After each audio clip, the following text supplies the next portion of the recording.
እንደምን አደራችሁ እንደምን ዋላችሁ በያላችሁበት። ፈቃዱ ነኝ ከኢትዮጵያ ወጣቶችና ትምህርት ድጋፍ አገልግሎት። በዚህች አጭር መልእክት ልነግራችሁ የፈለኩት በደንብ ጥንቃቄ እንድታረጉ።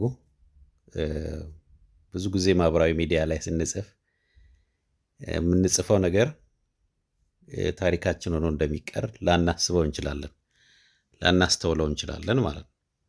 በተለይ ሌላ ሀገር ሄዳችሁ መማር ለምትፈልጉ ብዙ ማህበራዊ ሚዲያ ላይ የምትጠቀሙ ኢትዮጵያውያንን ላስታውሳችሁ ነው የምፈልገው። አሁን አብዛኞቹ ሀገሮች ከዚህ ከሽብርተኝነትና እንደዚህም ደግሞ ሳይበር ሴኩሪቲ እና ኦንላይን ቡሊንግ ምናምን እንደዚህ በማህበራዊ ሚዲያ ላይ ያለውን ጥቃት ከመከላከል አኳያ የቪዛ በምንጠይቅ ሰዓት ወደ ሌላ ሀገር ለመሄድ እነኚህ የተሻሉ የሚባሉ ሀገሮች ጋር ቪዛ ስንጠይቅ በስማችንና በስልክ ቁጥራችን በኢሜይላችን ብዙ ቼክ ያደርጋሉ እና ይሄን በእርግጠኝነት ነው የምነግራችሁ፣ እንደሚደረግ ስለማወቅ ነው የምነግራችሁ ማለት ነው። እና እባካችሁ ጥንቃቄ አድርጉ። የምትጽፉ ማህበራዊ ሚዲያ ላይ በተለያየ መንገድ ሰዎች ሲወጡ ሲጽፉ ምን ሲሉ ምናምን ያለው እና አንዳንድ ወጣቶች እርግጠኛ ነኝ ሊጸጽቷቸው የሚችሉ ነገሮችን ሲጽፉ ያለው እና እባካችሁ ጥንቃቄ አድርጉ።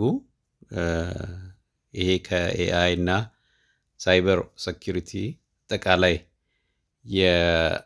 የወጣቶችንና ማህበረሰቡን ከማህበራዊ ሚዲያ ጥቃት ለመከላከል ሲባል የተለያየ ስትራቴጂዎች እየተሰሩ ስላሉ እንደው ለጥንቃቄ ያግዛቸዋል። በተለይ ዩኒቨርሲቲ ተማሪዎች፣ ወጣቶች ስኮላርሺፕ ትፈልጉ የተለያየ እንትን ያላችሁ ወጣቶች እባካችሁ በማህበራዊ ሚዲያ ላይ የምትጽፉትን ነገሮች ጥንቃቄ አድርጉ ልላችሁ ፈልጋለሁ።